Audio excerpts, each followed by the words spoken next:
New at 6, employees at a Metro East hospital are finally getting paid, but the financial problems are far from over. Tonight, First Alert 4 investigator David Amilati sits down with a former leader at Gateway Regional Medical Center in Granite City. She says the hospital's owners have pulled money from the facility, costing employees and patients. For the first time, we are hearing from a former hospital employee who says she can no longer stay silent about what she calls a crisis facing Granite City. At the beginning, it was an anxious excitement, yet scared. We didn't know this company at all. Ashley is a mother, a wife, and a former clinical coordinator at Gateway Regional. We were just told, hey, you're being bought out. She asked me not show her face out of fear of retaliation from her former employer. As time went on, it just got worse. She says she left in the spring of 2025 after she says her benefits were disrupted. I had HSA funds that were taken out of my paycheck. They were supposed to be put into my card, and I went to the pharmacy to go buy my son's medication, and my card declined. How does that make you feel? It's heartbreaking.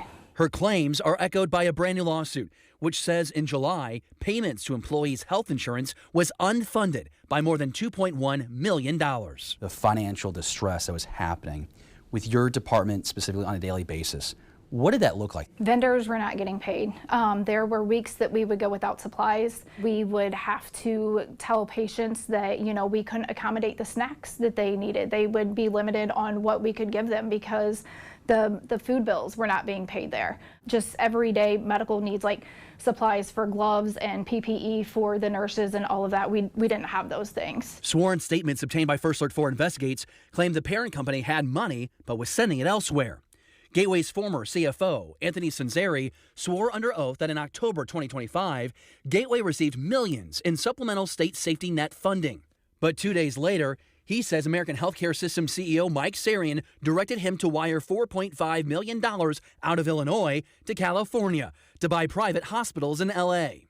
Former COO Faisal Gill estimates Sarian transferred over $50 million in hospital cash directly into bank accounts affiliated with Sarian over time. Sarian strongly denies this in court replies, saying it was Faisal Gill who authorized that wire. The hospital's financial issues directly triggered the immediate jeopardy safety crisis we reported earlier this month, where state inspectors found Gateway turned away inbound ambulances without permission because of a payroll staffing shortage. And now we're hearing for the first time the call from medics looking to Gateway for help. I have Fort Charles 68 going to be inbound to your facility with a cardiac arrest. They want to bring a cardiac arrest in here. We are diverting. You're diverting? Yes. That should never happen. That's somebody's loved one. Another 10 or 15 minutes to get to a different hospital can mean life or death for that patient.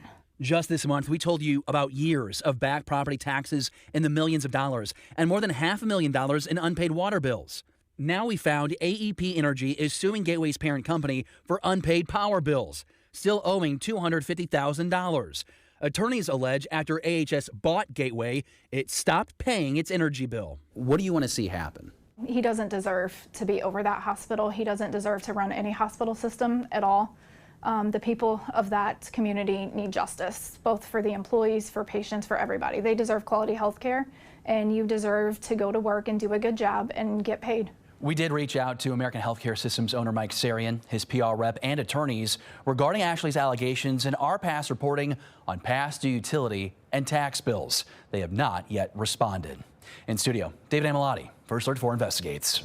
You can take another look at this report and see all of our First Alert 4 investigations on Roku, Fire TV, and all of our streaming channels.